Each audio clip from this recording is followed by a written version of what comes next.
Chapter 7. What if I end up lonely? 7. What if I end up lonely? In the privacy of our minds, one shameful thought may haunt us as we evaluate whether to stay in or get out of an unsatisfactory relationship. What if we were to leave and end up in a place of terrible loneliness? We're meant to be above such pragmatic worries. Only cowards and reprobates would mind a few weekends or decades by themselves. We've heard of those books that sing the praises of solitude, the divorcee who relocated to a solitary hut on a bare Scottish island, the person who went sailing around the world in a dinghy. But we can admit that we're not naturals at this sort of thing. There have been empty days when we almost lost our minds. There was one trip that we took on our own years back that was, behind the scenes, a psychological catastrophe. We're not really in a position to wave away the dangers of being left alone on a rock. Without wishing to play down the dangers, there are one or two things we might learn to weaken our fears and thereby come to a clearer view of whether to stay or leave. We can begin with a simple observation. It is typically a lot worse to be on our own on a Saturday than on a Monday night, and a lot worse to be alone over the festive period than at the end of the tax year. The physical reality and the length of time we're by ourselves may be identical, but the feeling that comes with being so is entirely different. This apparently negligible observation holds out a clue for a substantial solution to loneliness. The difference between the Saturday and the Monday night comes down to the contrast between what being alone appears to mean on the two respective dates. On a Monday night, our own company feels as if it brings no judgment in its wake. It doesn't depart from the norms of respectable society. It's what's expected of decent people at the start of a busy week. We get back from work, make some soup, catch up on the post, do some emails and order a few groceries without any sense of being unusual or cursed. The next day, when a colleague asks us what we got up to, we can relate the truth without any hot prickles of shame. It was just a Monday night after all. But Saturday night finds us in a far more perilous psychological zone. We scan our phone for any sign of a last-minute invitation. We flick through the channels in an impatient and disconsolate haze. We are alive to our own tragedy as we eat tuna from a can. We take a long bath at 8:03 p.m. to try to numb the discomfort inside with scalding heat on the outside. And as we prepare to turn out the light just after 10, the high-spirited cries of revelers walking by our house seem to convey a targeted tone of mockery and pity. On Monday morning, we pass over the whole horrid incident with haste. From this, we conclude that being alone is bearable in relation to how normal, that nebulous yet influential concept, the condition feels to us.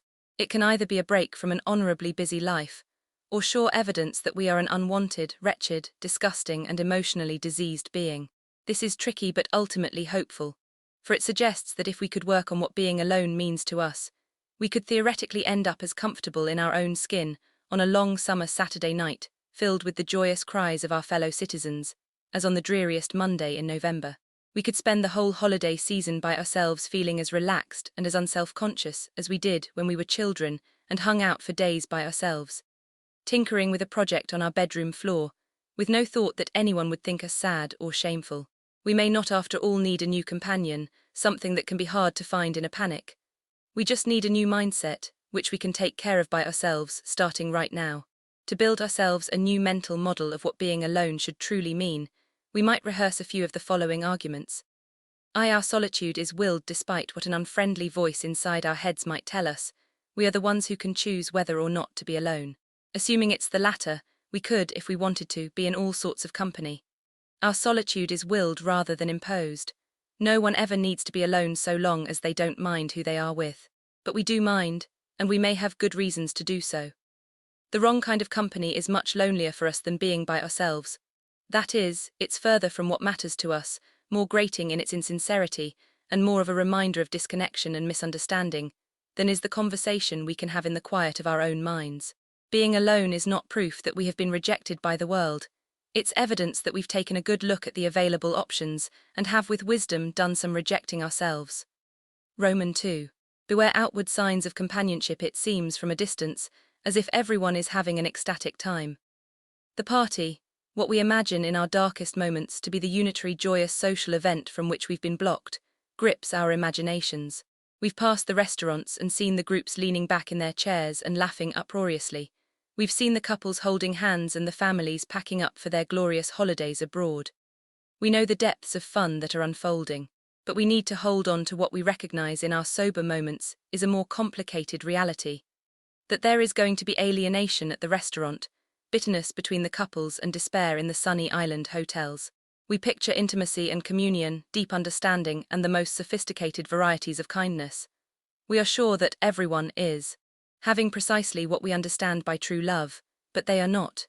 They will, for the most part, be together but still alone. They will be talking but largely not heard. Isolation and grief are not unique to us. They are a fundamental part of the human experience. They trail every member of our species, whether in a couple or alone. We've chosen to experience the pains of existence by ourselves for now, but having a partner has never protected anyone from the void for very long. We should take care to drown our individual sorrows in the ocean of a redemptive and darkly funny universal pessimism. No one is particularly enjoying the journey. We are not built that way. As we should never allow ourselves to forget in front of steamed-up restaurant windows, life is suffering for most of us for most of the time. Roman 3.